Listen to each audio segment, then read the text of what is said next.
through that office. And so I will begin the report of the Jefferson County Grand Jury.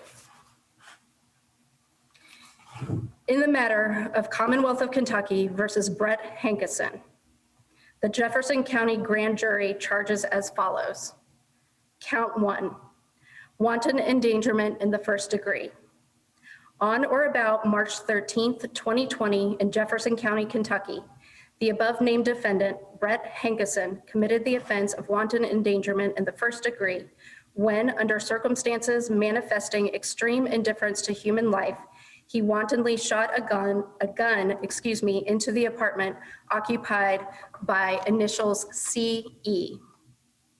Count 2, wanton endangerment in the first degree. On or about March 13th, 2020, in Jefferson County, defendant Brett Hankison committed the offense of wanton endangerment in the first degree when, under circumstances manifesting extreme indifference to human life, he wantonly shot a gun into the apartment occupied by initials CN. Count 3, wanton endangerment in the first degree. On or about March 13th, 2020, in Jefferson County, Kentucky, the above named defendant, Brett Hankison, committed the offense of wanton endangerment in the first degree when, under circumstances manifesting extreme indifference to human life, he wantonly shot a gun into an apartment occupied by initials ZF against the peace and dignity of the Commonwealth of Kentucky. Mr. Foreperson, is that the decision of the grand jury? Yes, it is. Thank you. Sir, if you would please randomly select a number.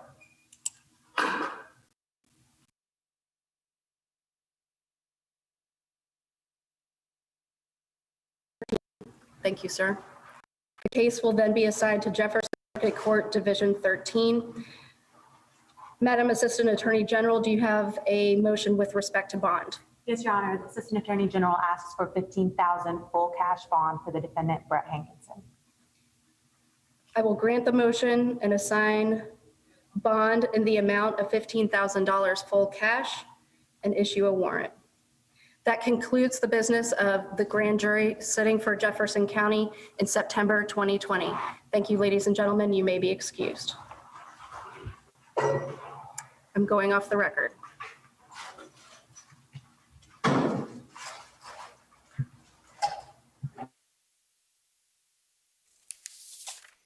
We have been listening to the Jefferson County proceedings as announced by the local judge there, and it would appear a single officer for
Good afternoon.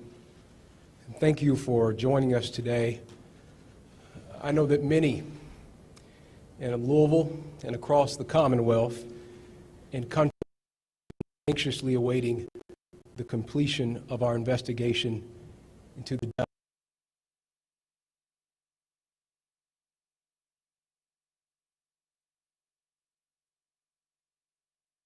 with her the results from the grand jury. Many of you in this room know that I had the opportunity last month to meet in person with her and other members of Ms. Taylor's family, including Ms. Bianca Austin and Ms. Janiyah Palmer. I want to once again publicly express my condolences. Every day, this family wakes up to the realization that someone they loved is no longer with them. There's nothing I can offer today to take away the grief and heartache this family is experiencing as a result of losing a child, a niece, a sister, and a friend. What I can provide today, which my worked long and hard to uncover,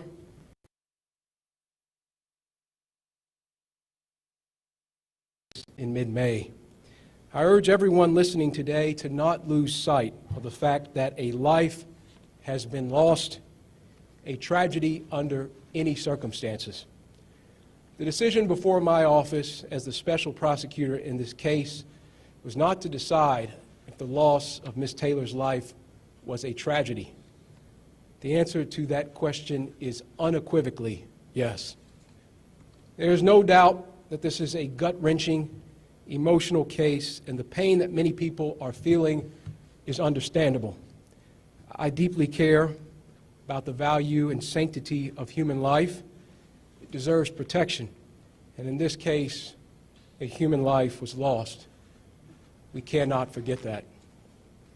My job as the special prosecutor in this case was to put emotions aside and investigate the facts to determine if criminal violations of state law resulted in Taylor's life.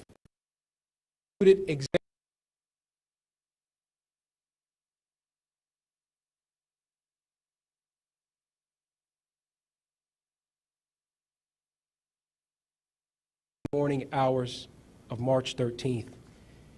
In working with our federal partners on this case, it was determined that while we would share information to advance our respective investigations, we must also maintain some level of separation to ensure the integrity of each investigation. When examining issues regarding potential civil rights violations, we determined that any such violation are better addressed through a federal-led investigation. Issues involving potential concerning the shooting are better addressed by a state-led investigation. With this in mind,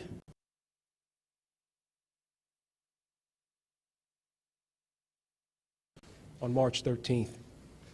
In the months since taking this case, our dedicated team of prosecutors and investigators with more than 200 years of combined career experience conducted a thorough investigation to better understand the events that led to Ms. Taylor's death. The team is here with me today. I want to personally and publicly thank them for their tireless work. These men and women are true public servants who for months have shown up every day with a desire for one thing, and that is to seek the truth. We decided while we would examine materials gathered by LMPD's public integrity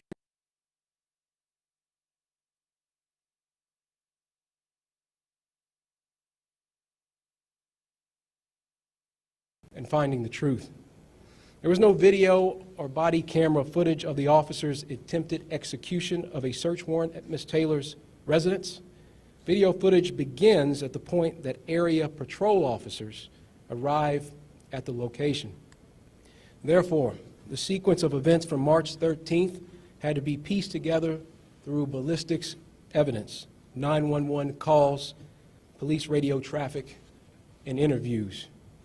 We utilized information from the Kentucky State Police, local medical examiners, as well as working with the FBI Crime Lab in Quantico to secure a trajectory analysis and ballistics report. Our team conducted interviews in this case and spent thousands of hours examining all of the available evidence.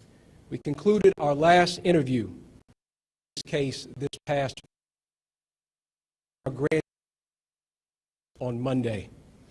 As long as the case is making its way through our legal system, I can only speak in general terms about our independent investigation and findings. As the prosecutor, I am prohibited by the Kentucky Rules of Professional Conduct from making public comments that could in any way prejudice this case as it moves forward. Each state has different rules about what prosecutors can and cannot say. The Kentucky rules are clear that I'm prohibited from making comments that could sway public opinion or heighten public condemnation of those involved in the case. These are crucial rules to ensure due process under the Constitution. When prosecutors prematurely release information about the case to the public, it can risk justice by poisoning the jury pool, violating the accused's rights to a fair trial, of our legal system is predicated on the principle that the accused is innocent until proven guilty.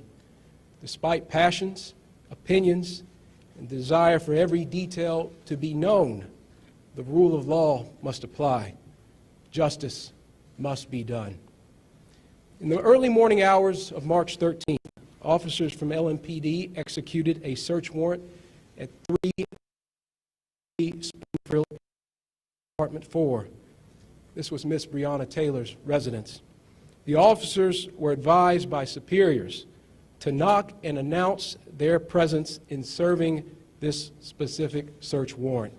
The scope of our investigation did not include the obtainment of that warrant by LMPD's Criminal Interdiction Division. Federal law enforcement partners are conducting that investigation. Sergeant Mattingly and Detectives Cosgrove and Hankinson had no known involvement in the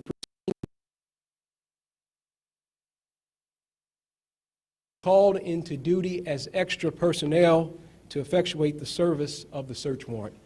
They only had information conveyed to them during their prior briefing.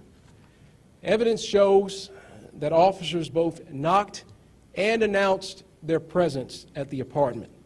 The officers' statements about their announcement are corroborated by an independent witness who was near in proximity to apartment 4. In other words, the warrant was not served as a no-knock warrant. When officers were unable to get anyone to answer or open the door to apartment 4, the decision was made to breach the door. After breaching the door, Sergeant Mattingly was the first and only officer to enter the residence. Sergeant Mattingly identified 2 individuals standing beside one another at the end of the hall, a male and a female. In his statement, he says that the male was holding a gun, arms extended, in a shooting stance. Sergeant Mattingly saw the man's gun fire, heard a boom, and immediately knew he was shot as a result of feeling heat in his upper thigh.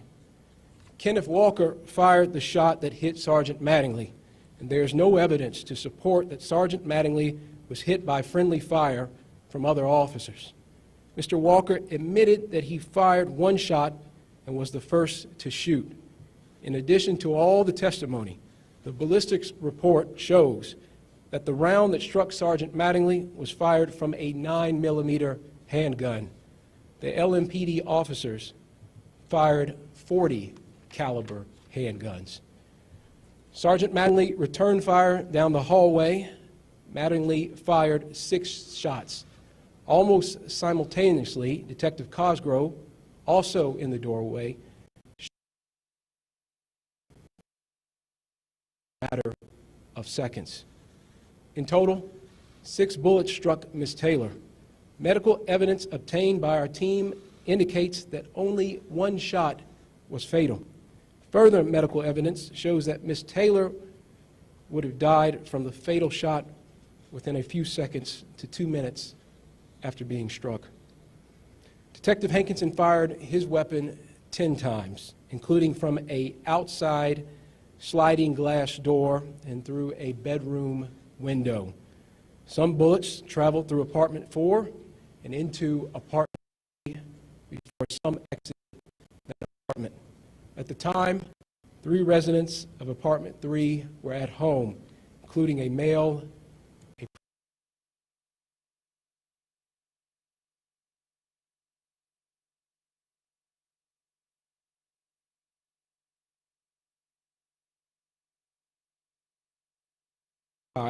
which of the 3 officers fired the fatal shot.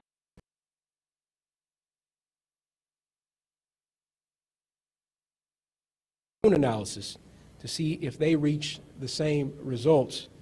The FBI ballistics analysis concluded the fatal shot was fired by Cosgrove. The office looked at both reports to determine if there were major differences in the procedures used by each lab that would have led the FBI to identify who fired the fatal shot. Both lab is highly respected for their work.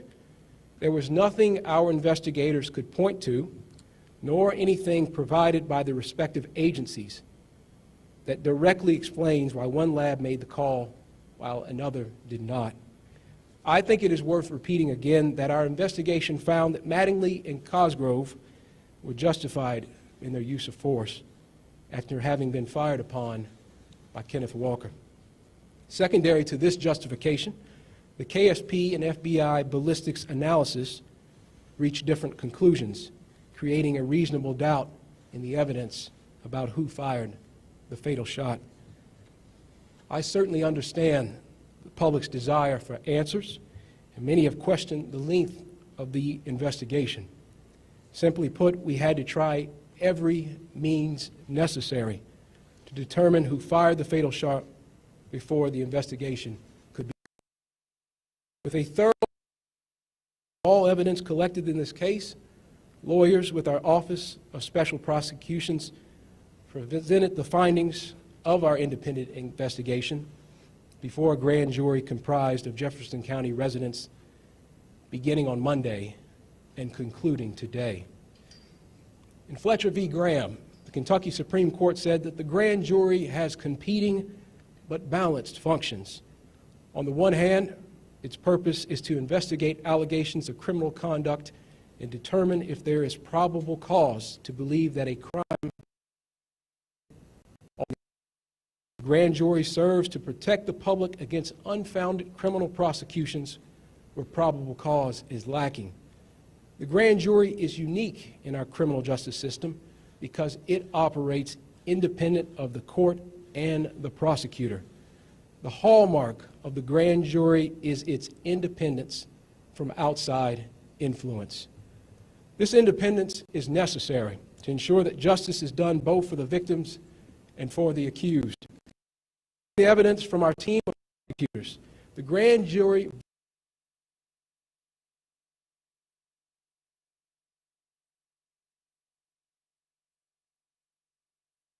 the 3 individuals in apartment 3 in danger of serious physical injury or death. The charge of wanton endangerment in the first degree is a Class D felony, and if found guilty,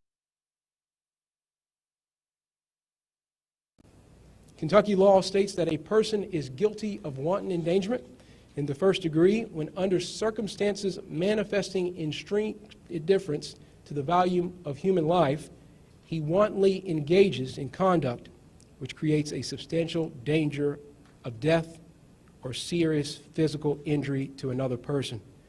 My office is prepared to prove these charges at trial. However, it's important to note that he is presumed innocent until proven guilty. During the last 6 months, we've all heard mention of possible charges that could be brought in this case. It's important to understand that all of the charges that have been mentioned have specific meanings and ramifications. Criminal homicide encompasses the homicide charges under Kentucky law, these charges are not applicable to the facts before us because our investigation showed, and the grand jury agreed, that Mattingly and Cosgrove were justified in the return of deadly fire after having been fired upon by Kenneth Walker. Let me state that again. According to Kentucky law, the use of force by Mattingly and Cosgrove was justified to protect themselves. This justification bars us from pursuing criminal charges in Miss Breonna Taylor's death. The truth is now before us. The facts have been examined, and a grand jury comprised of our peers and fellow citizens has made a decision. Justice is not often easy. It does not fit the mold of public opinion, and it does not conform to shifting standards. It answers only to the facts and to the law. With this in mind, we now ask ourselves, where do we go from here? Will we continue to prosecute the charges brought to trial? That is our responsibility. And this will be done while the FBI continues its investigation into violations, potential violations of federal law. I know that not everyone will be satisfied with the charges we've reported today. My team set out to investigate the circumstances surrounding Ms. Taylor's death. We did it with the goal and truth. Kentuckians deserve no less. Louisville. Every person has an idea of what they think justice is. My role as special prosecutor in this case is to set aside everything in pursuit of the truth. My job is to present the facts to the grand jury, and the grand jury then applies those facts to the law. If we simply act on emotion or outrage,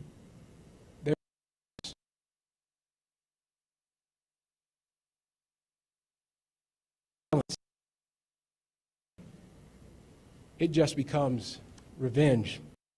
In our system of criminal justice, it isn't the quest for revenge.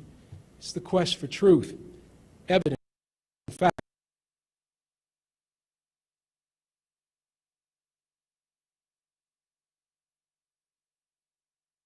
Today says what kind of society we want to be.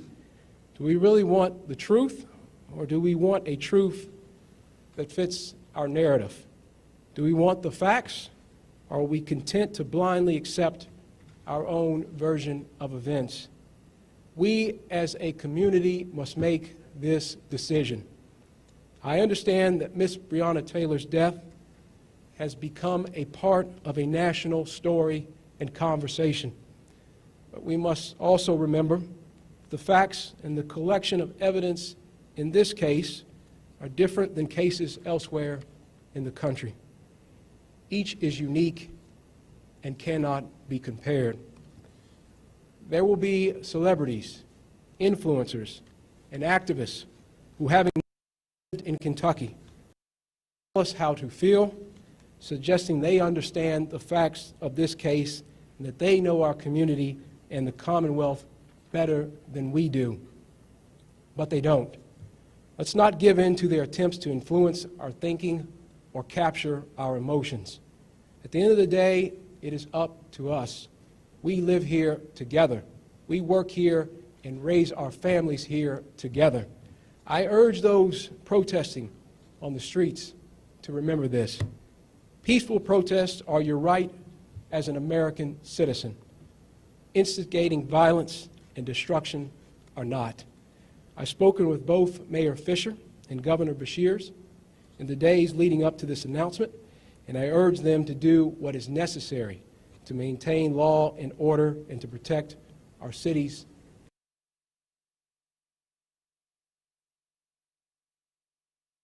Through the criminal system, and as we address the pain in the Louisville.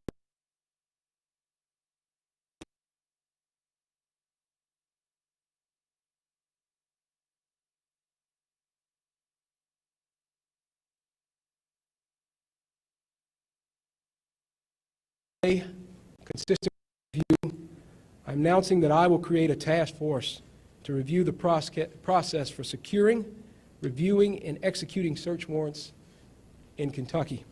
The task force will consist of a variety of stakeholders, including citizens, members from the law enforcement community, representatives from the judiciary, defense attorneys, and elected leaders. I'll be issuing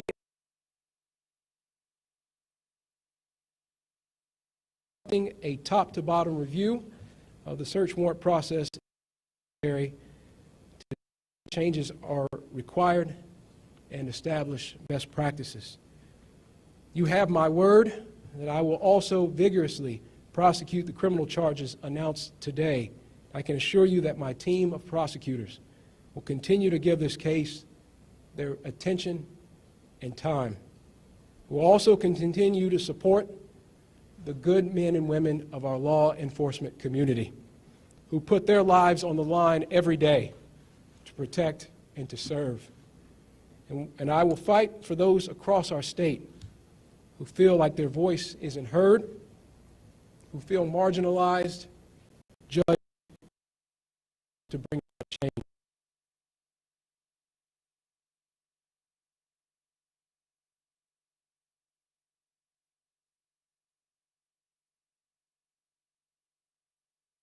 A path that moves the Commonwealth forward and toward healing. You have that choice as well. Let's make it together. Thank you, and God bless. I'll now take some questions.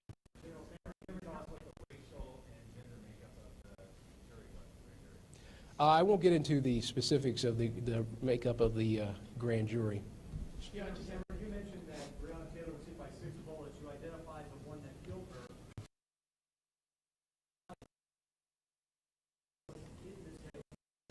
Based on the evidence, there's nothing conclusive to say that Detective Hankinson's, any of his bullets hit Miss Taylor.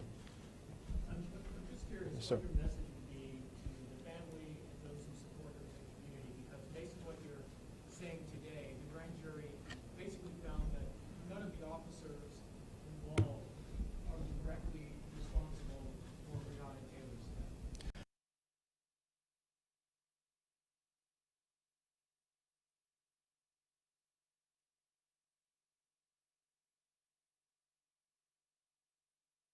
To respond to a tragedy. And I fully acknowledge that. And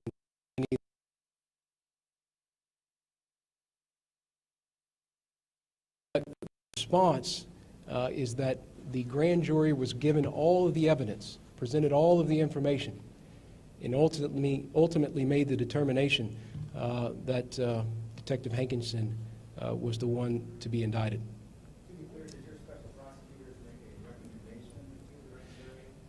Grand jury proceedings are secret, and so I'm not going to get into the specifics of details about that proceeding. What I will say is that we presented all of the information, and they ultimately made a determination about whether to charge. In this instance, they decided to indict Detective Hankinson. One question.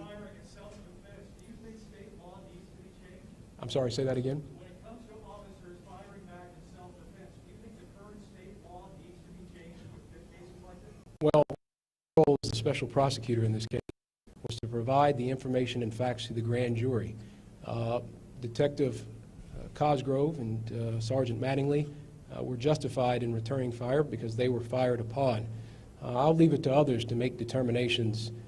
We have vigorous self-defense laws in this state, and that is something that existed prior to this case.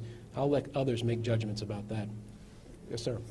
One big question surrounding this case is whether or not the officers knocked and announced their presence. Talk about the evidence that you came to that they did announce their presence. Yes, the statements that were made by officers there the night, or March 13th, that they did knock and announce. The important point here is that information was corroborated by another witness who was in close proximity to apartment 4, who corroborated that information and said that there was a knocking and announcing by the officers. Was the witness a civilian the witness was a civilian. If a wanton endangerment takes place while there is a death involved, would that not be a manslaughter charge? If there was a death that occurred during a wanton endangerment? Well, Chris, to your question, it's important to step back and recognize that what we did was uncover all the information and facts related to the morning of March 13th, and then provided that information to the grand jury. The grand jury had every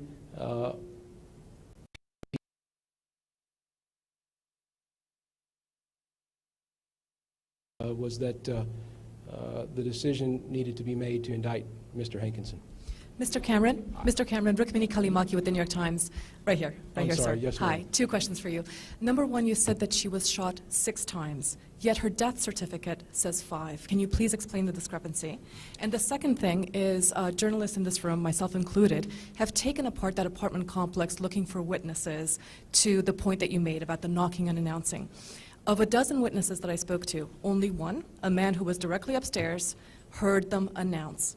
Do you think that's enough in the middle of the night when somebody is asleep for just one person in a tight-knit apartment block to have heard that? Is that a sufficient way of announcing? Well, let me try to answer your second question first. Your question was, it is enough for me. I think the more pertinent question is, what was the evidence provided to the grand jury? What was sufficient for their purposes? They got to hear all the testimony and made the determination that Detective Hankinson was the one that needed to be indicted, knowing all of the relative points that you made. As to your first question, can you repeat it one more time? Her death certificate says 5, and yet you are saying 6. Today's the first time I'm hearing 6. Yes. So there is a bullet that was lodged, and bullet might be too generous a term. There was an object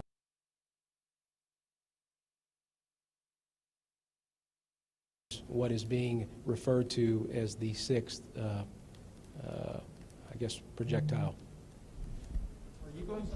Are you going to release the full? Joe? Are you going to release the full grand jury report? Can you say that one more time? Are you going to release the full grand jury report? Well, I am right now, because there is a pending indictment. I think it is our practice, and because there is an ongoing FBI investigation, to revisit that question. But at this point, I don't think it's appropriate for us to release any information. And just for clarification, you said that Hankinson fired 10 times from the outside into apartment 4 and into apartment 3, but no conclusive evidence any of those shots hit Taylor. Can you expand on that? That is what the evidence shows, is that there was nothing conclusive to demonstrate that any of his bullets. Well, again, all the evidence was given to the grand jury, and they made the decision that wanton endangerment was the charge to file or to indict against Mr. Hankinson. Okay, and thank you. Yes, Wendy.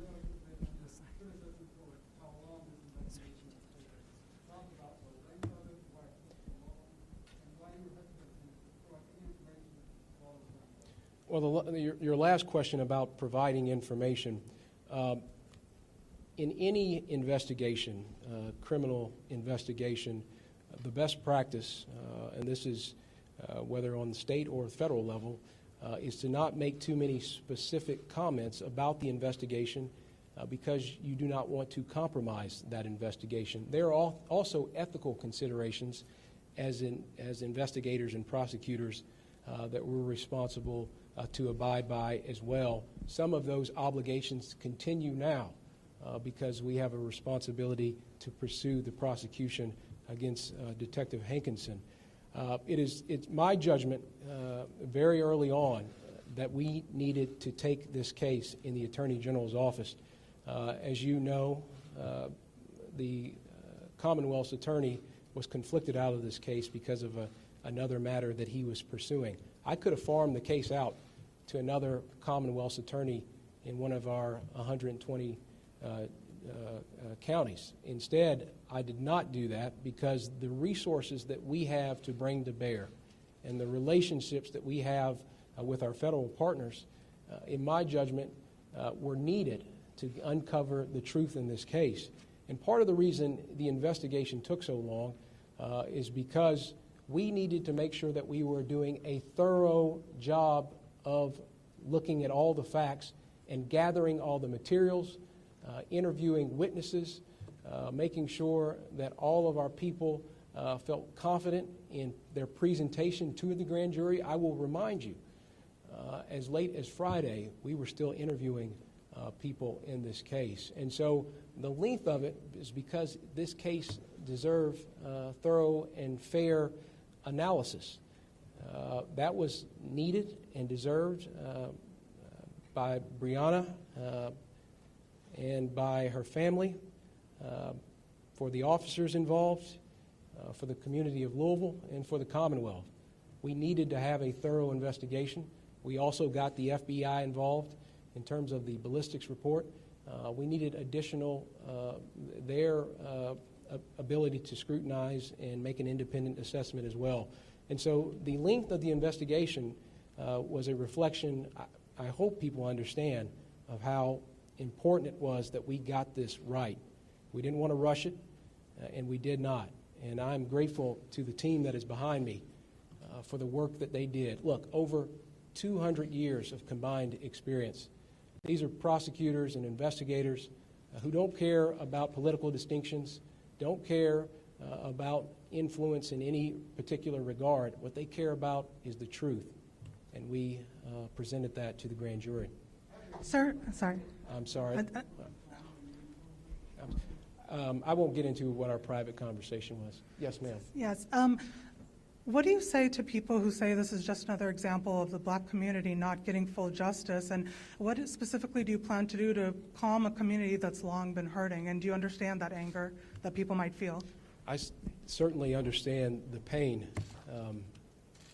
that has been brought about by the tragic loss of Ms. Taylor. I understand that as a Attorney General who is responsible for all 120 counties in terms of being the chief legal officer, the chief law enforcement officer. I understand that. I understand that as a black man, how painful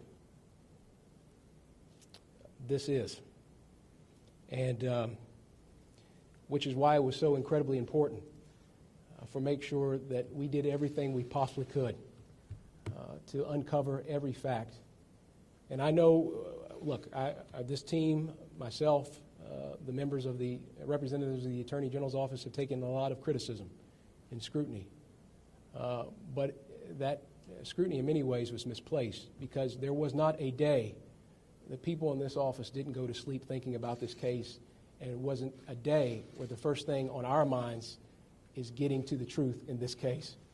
And obviously, again, the criminal law is not meant to respond to every sorrow and grief, and that is true here. But my heart breaks for the loss of Ms. Taylor, and I've said that repeatedly. My mother, if something was to happen to me,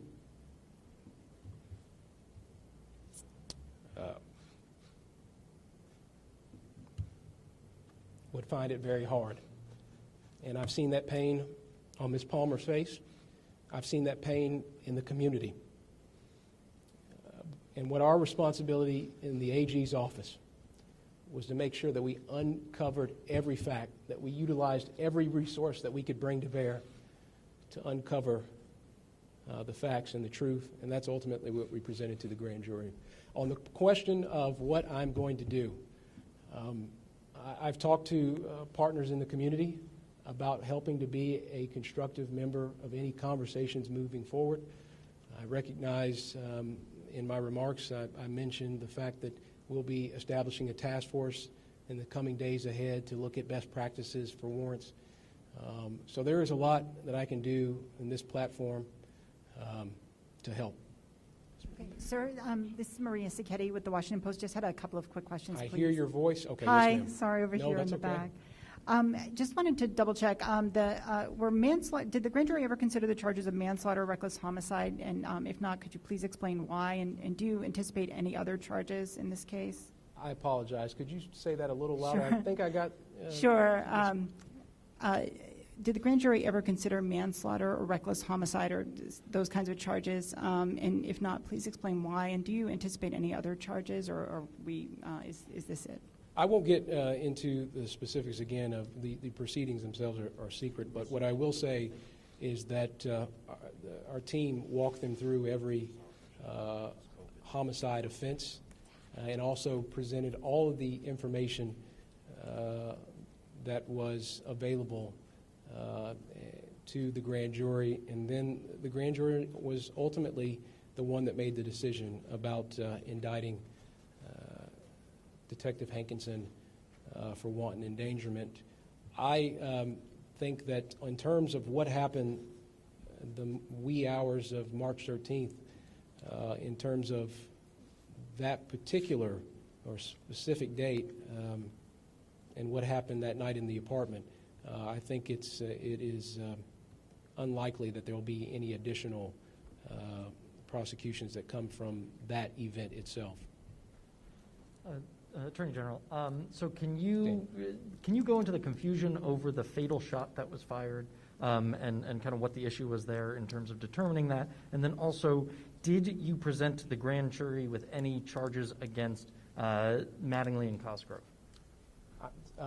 Well, so as to your first question, what I think you asked about was Confusion over the fatal shot. yes, the reports that were provided to us by the Kentucky State Police and then the FBI as it relates to ballistics. So initially we got the report from Kentucky State Police, and it was inconclusive about making a determination into that fatal shot.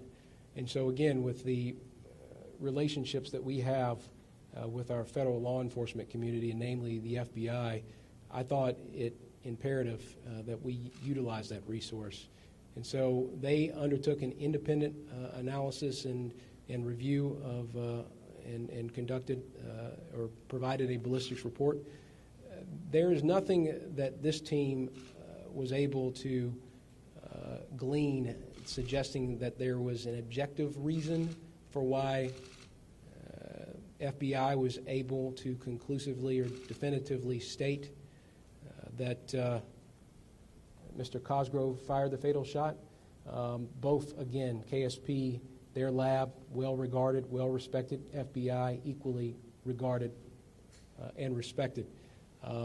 That said, it certainly creates some issue in terms of providing that information to the grand jury and providing that at any subsequent prosecution. And so it was, from our judgment, important to provide both of those to the grand jury and then ultimately let them make a determination about what to do with that information.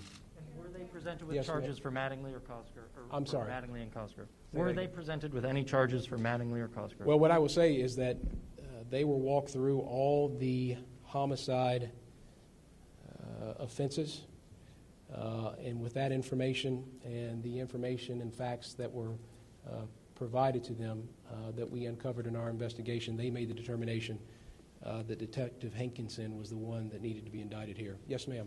General Cameron, just a couple questions. First of all, did the castle doctor defy at all independent cooperative defense of its own? The second question is, could you give me an idea of the percentage of people of color on the team of investigators presented to the grand jury?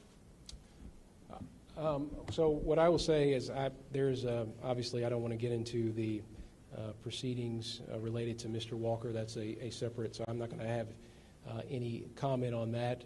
This team behind me presented to the grand jury. And your other question was about the racial makeup of? Well, I'm black, and I speak for the entire department. And I hope that will satisfy that question. Yes, ma'am. Yes, ma'am. I'm sorry. I know that you said the investigation has obviously taken months and it was presented to the grand jury Monday. Can you tell us, when did the grand jury actually, how long did they deliberate? Did they begin on Monday or did they begin Tuesday? And that was of this week, correct? The grand jury was presented with the information today. I won't get into the specifics of when they began their deliberations, but I will say that they started early Monday and concluded sometime before noon. And so they heard everything they needed to hear. We didn't withhold anything from them, and I hope that satisfies your question. Okay. General, can you tell me a little bit more about this task force? You know, Senate President Stivers and Representative Scott are introducing warrant bills for the next legislative session. Are they going to be on this task force perchance, and will you be taking some of the information from the bills they pre-file to work with on this?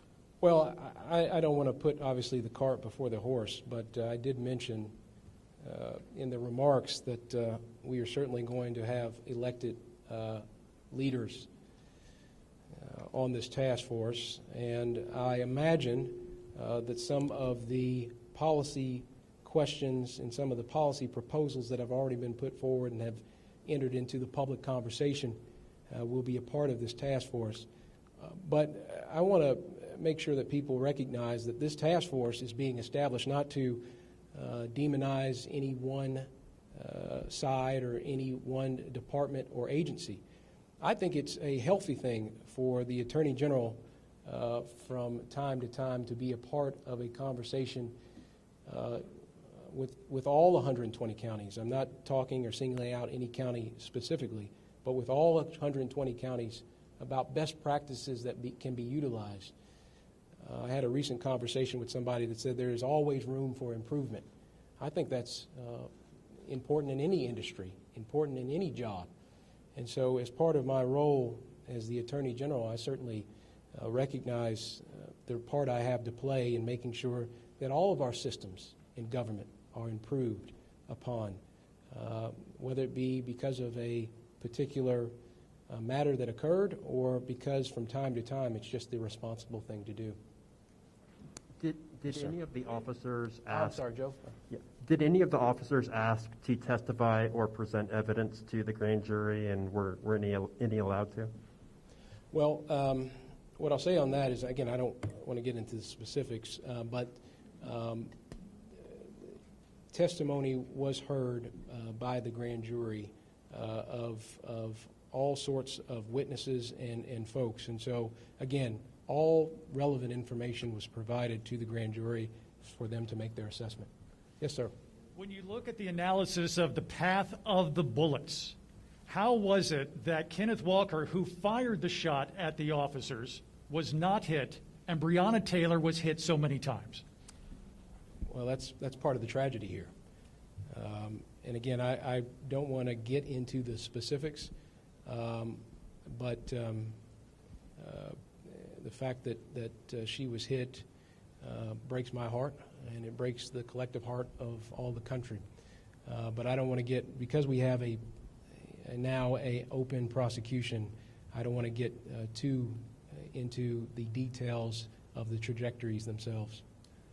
Two follow-up questions. One, I understand that the names of grand jurors aren't released, but what rule or standard prevents you from releasing the racial and gender makeup of the grand jury? And number two, you've mentioned that Cosgrove fired the fatal shot, but could you clarify how many shots in all that hit Ms. Taylor were fired by Mattingly, and how many shots that hit Ms. Taylor were fired by Cosgrove? Well, as to the last question, inconclusive in terms of how many shots from each officer. We weren't able to identify with that level of specificity. As to the question about the makeup of the grand jury, we might be able to, I need to confirm on that front about.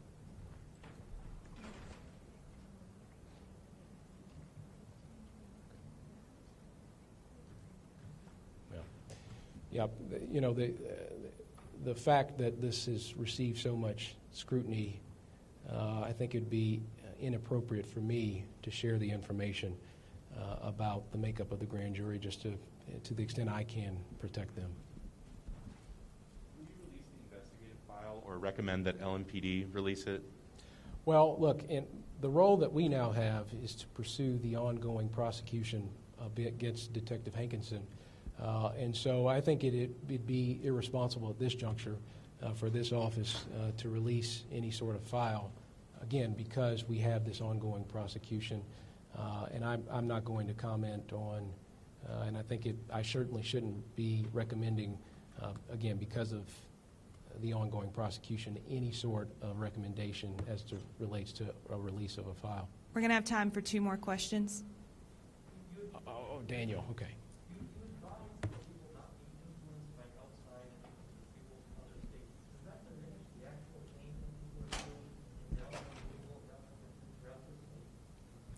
Well, I certainly don't think that whether it's the grand jury or our responsibility as the investigators or prosecutors, it's to find the truth. And so when folks from outside of the Commonwealth suggest or make their preferences or their opinions known, it should have no bearing on our role as prosecutor and as investigator and fact finder.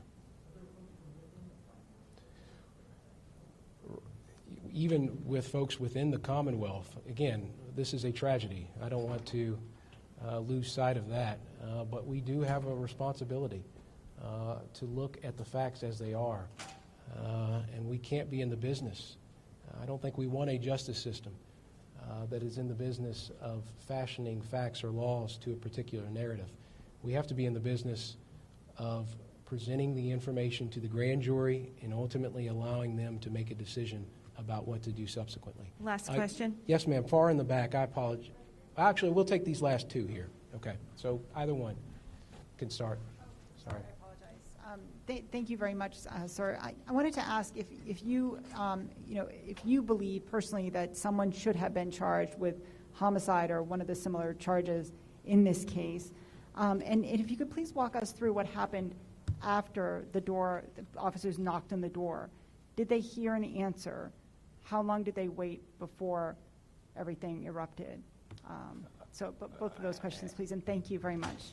As to your first question, again, this is about what the grand jury decided. One of the misconceptions out there is that the Attorney General's office was in the business of making charges, and that's just simply not the case under Kentucky law. Our role is to present the information to the grand jury. We dispense with that responsibility. We did it after a protracted investigation that uncovered all of the facts. That was our role. That was our responsibility. And we presented everything to the grand jury for them to ultimately make a judgment about what to do next. And in this case, in this instant, they decided to indict Detective Hankinson. As to your other question about what was provided to the grand jury, I can't get into the details of the specifics on that particular issue. Yes, ma'am. Yes, sir. In the beginning, you said that you spoke with Breonna Taylor's family today. I know you can't tell us word for word what they said to you, but how was the news received? Well, it was a hard meeting, and I won't go any further. I won't elaborate. But it was a difficult meeting, and look, when I ran for this office, I ran because I had some singular ideas in mind, and you never know exactly what issues you'll be presented with and what challenges you'll be presented with. And today was one of those challenges, to have to sit in that room and provide the information to Ms. Palmer and to other members of the Taylor family. It's been a difficult day. This is a difficult day for everyone standing up here. This is a difficult day for those here that have to report this. And it's a very difficult day for Louisville, all of the Commonwealth, all of the country. I recognize that. And I certainly recognize the responsibility that I have to help in the healing process. And as I noted in my remarks, I hope that those that are home watching, those that perhaps have ideas about being angry or pained by this decision. I hope we will respond in a manner that respects our First Amendment rights, but also respects our responsibility as the Bible talks about loving our neighbors, and that we can do so keeping Breonna Taylor's legacy in mind, but also in a way that respects our Louisville, our city, the city I live in, that respects all of our communities. So again, this is a hard day. I am under no illusion that it is not. And all I can offer is that our office uncovered every fact that was relevant to the wee hours, the morning hours of March 13th. We provided that information to the grand jury, and you all now, whether you're sitting here or whether you're at home, know the results of that process. And now we have the responsibility to prosecute that indictment, move forward in that matter. But all of us have a responsibility to work together, to find common ground, to find ways to love one another, and just be good neighbors. And so that's what I implore as you all report on this in a responsible manner. That's what I implore those that are watching on television, is that we all have the responsibility of coming together now. I hope that you will take that charge seriously. Our governor likes to talk about Team Kentucky, and I believe him earnestly in that charge. And I hope that that extends to the results that were issued here today, and I hope that extends to all of our neighbors and all of our communities. Thank you, and God bless.